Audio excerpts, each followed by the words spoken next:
દેવ દિવાળી નિમિત્તે ડભોઈ તાલુકાના ભીલાપુર સ્થિત શ્રી સંગમેશ્વર મહાદેવ મંદિર ખાતે 56 ભોગ પ્રસાદી અર્પણ કરાઈ।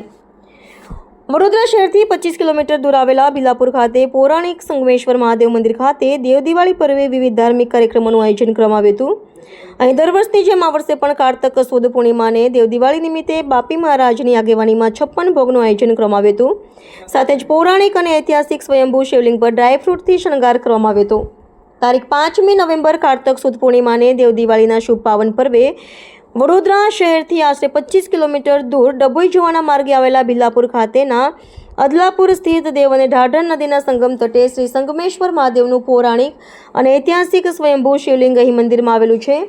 અહીં બાપી મહારાજની કૃપા અને નિશ્રામાં જંગલો અને ખેતરો વચ્ચે કુદરતી સૌંદર્યમય વાતાવરણમાં અહીં દર વર્ષની જેમ આ વર્ષે પણ દેવ દિવાળી નિમિત્તે શ્રી સંગમેશ્વર મહાદેવ મંદિર ખાતે શિવલિંગને ડ્રાયફ્રૂટ્સ તથા નંદી મહારાજને ફૂલો તથા રુદ્રાક્ષથી શણગારવામાં આવ્યા હતા। સાથે 56 ભોગની પ્રસાદી અર્પણ કરવામાં આવી હતી, જેમાં અલગ અલગ શ્રદ્ધાળુઓ દ્વારા પોતાના ઘરેથી બનાવેલી શુદ્ધ સાત્વિક વાનગીઓને 56 ભોગની પ્રસાદી અર્પણ કરવામાં આવી હતી, જેમાં મોટી સંખ્યામાં ભક્તો ઉપસ્થિત રહ્યા હતા। અહીં શ્રાવણ માસમાં કાવડ યાત્રા યોજાય છે, સાથે જ મહાશિવરાત્રિ પર્વની ઉજવણી કરવામાં આવે છે। અહીં મેળો લાગે છે। અહીં આસપાસના ગ્રામ્યના શ્રદ્ધાળુઓ જ નહીં પરંતુ વડોદરા શહેર, જિલ્લા, ગુજરાત રાજ્ય ઉપરાંત મહારાષ્ટ્ર, મધ્યપ્રદેશ, રાજસ્થાન સહિતના દૂર દૂરથી શ્રદ્ધાળુઓ આવે છે। અહીં ભોળાનાથ સૌ ભક્તોની મનોકામના પૂર્ણ કરે છે તેવી શ્રદ્ધાળુઓની આસ્થા છે।